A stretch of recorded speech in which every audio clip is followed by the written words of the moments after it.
Howdy folks, Dave Yelk and Smoke here for session two of training Smoke.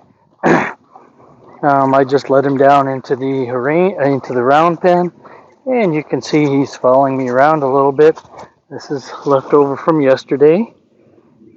So one of the things I thought I'd do, since I want to fly spray him today, so today is going to be introduction to fly spray at Liberty. Yesterday in session one, I demonstrated that you couldn't just walk up to him with a fly spray bottle and spray him. You should be able to. So what I'm going to do is go ahead and video. I might be missing a washer. I'm going to video one of the things I do as pre-fly spray training. I found that if I spray water at a horse, a lot of times they're not really good at taking baths, and they don't like their hair overstimulated or things squirting on them, even though they'll stand out in the rain, which is curious. So, this is what I usually do as a precursor.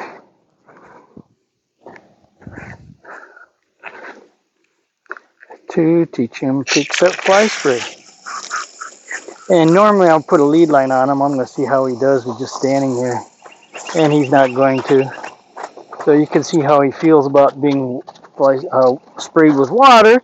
Basically the same as he does being sprayed with fly spray. So we can use, this is a much easier thing to do. Although I do have a fly spray bottle filled with water, so I can practice using a fly spray bottle on a horse until they're good and don't waste a lot of fly spray. I'll actually end up fly spraying him after he dries off. So, Mr. Smoke. And yes, he's physically restrained because I need to teach him to accept. So this is called saturation or flooding. It's basically presenting a stimulus somebody that somebody doesn't like until they can accept it because it's not really hurting you. So I'm start with a fan spray. The shower spray here. When he quits moving, negative reinforcement. The negative and negative reinforcement and the positive and positive reinforcement does not mean good or bad, positive or negative. What it means is positive means adding something and negative means subtracting something. And the something is the reinforcer. In positive reinforcement, after the desired behavior, we add a reinforcer, something the horse likes. In negative reinforcement, we present the reinforcer, which is also a motivator, is something the horse doesn't like, and we take it away when we get the desired behavior. So in this case, he doesn't like the water. It's also motivating him to move, but I don't want him to move. When he stops, I take the reinforcer away. More or less giving someone relief to something they don't like. If they find every time they do something they don't like goes away, they're going to keep doing it. It reinforces that behavior.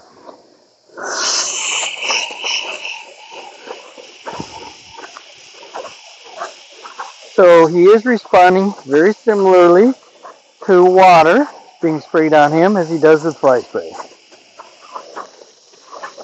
Every time he stops, I take it away.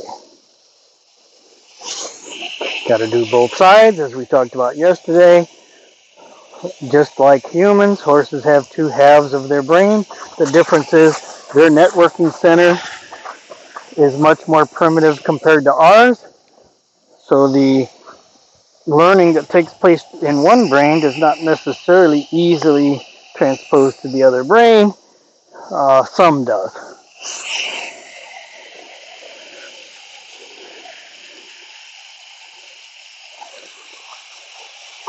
So when the horse just stands there for being sprayed with water, he's crowding me right there. That was deliberate. He's telling me, you don't have the right. Stop it.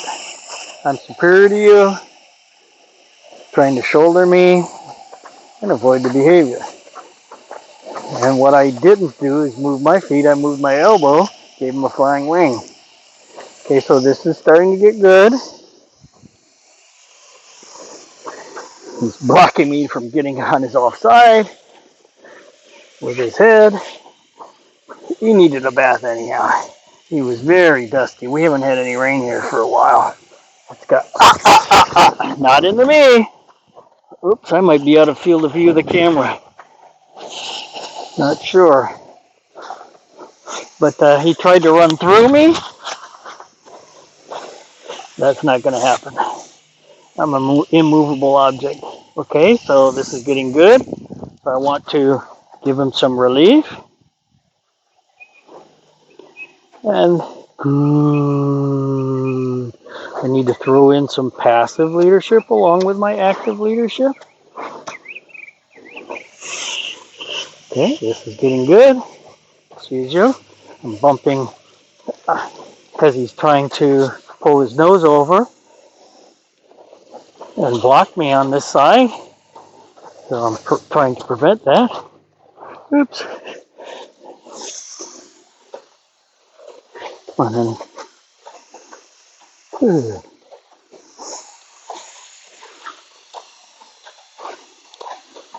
Okay, so now we're going to up the ante from shower mode. I'm going to go into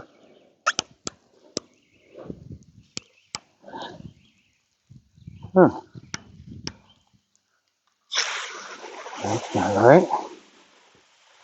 There it goes. Where's the power mode? Flat, soaker, cone, rinse. Okay, it's called rinse. Okay, so this is going to be pretty powerful.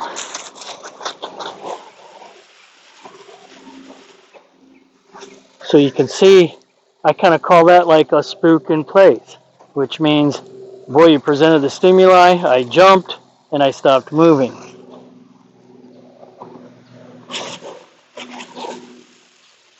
And there's a second shock value with the temperature. It's a little warm today. Okay, so this is getting really good. I do want to get up in the groin. That's the sensitive spot. And you can see when I spray up in there what happens. He doesn't like it. Also at the flank area right there and the hip.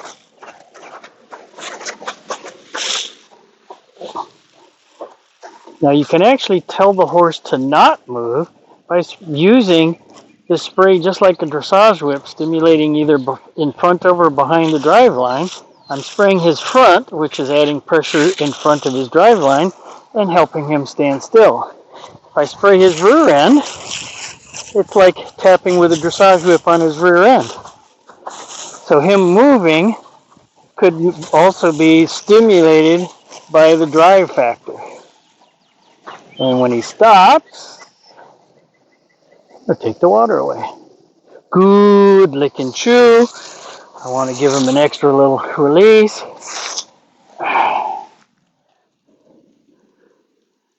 That licking and chewing is him letting go of his anxiety, which is something I want desperately.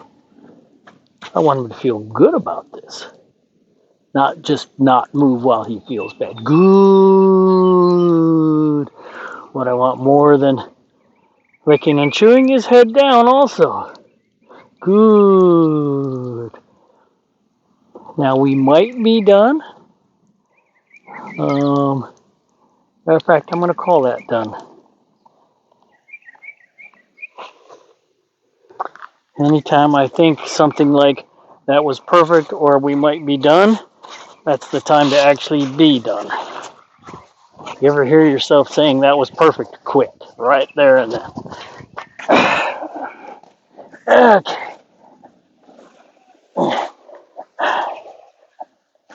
Thank you.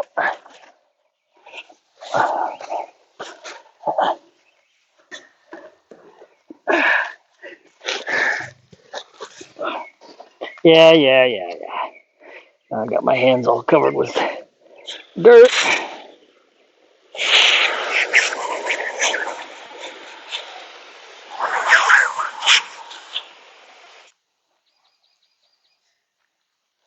we go. Okay, let's go get a squeegee. Get all that water off of you.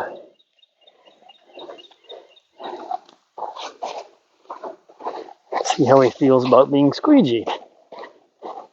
Probably won't care. And I'm not going to actually fly spray him until he dries off a little bit.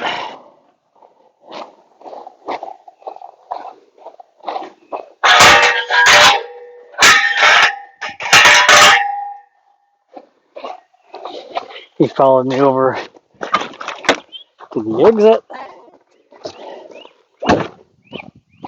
Good boy.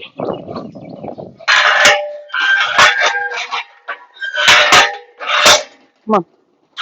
Come on. So you can see the residual power of applying active and passive leadership in one training session that I videoed last time. Active and passive leadership. Active leadership means I'm moving your feet around in the horse world. Passive leadership means I care about you and I want to give you good long releases and let you think and offer peace. And him wanting to be with me like this, I mean, it could also be his personality. I don't know, personality. I don't know what he was like before he came to me, but he's definitely telling me he likes active and passive leadership. He wants to be with me. So, and if you watch any of my other horse training videos, you're going to see a whole lot of horses at liberty following me around everywhere I go. And it's the power of that leadership, and he certainly doesn't mind this. I know his skin is being overstimulated right now with water running down his sides, and he's down to his belly dripping. So he's getting a whole lot of physical stimulation right now from that water, which is fine. And he might want to go roll.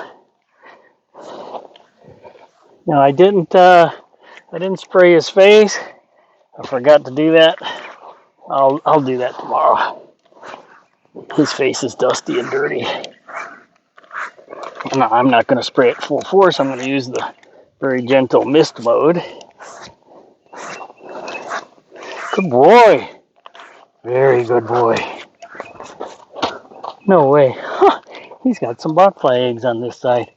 What a weird time of year to have botfly eggs on you. Which means I kind of thought his belly was a little bit large, and it's not necessarily fat.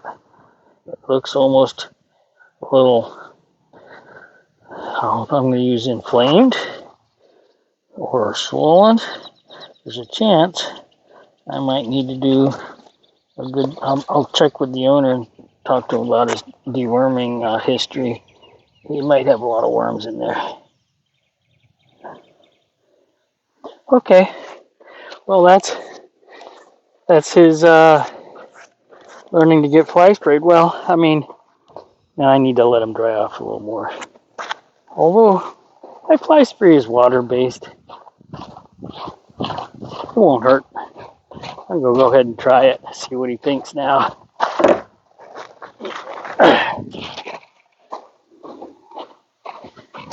Good boy.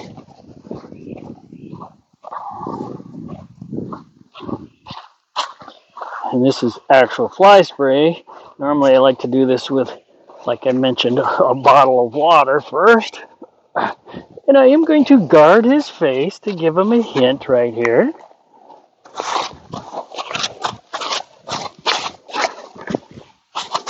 When he stops, I want to stop spraying.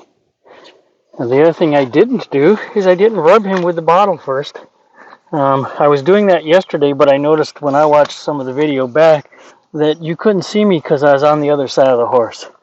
So while I'm rubbing like this, if I spray really quickly and get out of there, his moving doesn't have an opportunity to evade or use his movement to avoid being sprayed. Now, if this were water, I'd be still spraying him until he stops moving.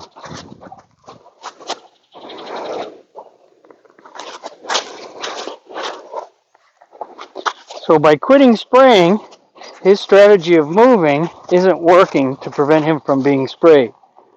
Horses are really smart and conservative. They do what works. Him moving, because I don't continue fly spraying him, and now I'm out of the field of view of the camera. Sorry about that. So it's time to move the camera so you can see the whole round pen. Alrighty. We're going to call this, guess we'll call this part 1 of second session. See you in part 2.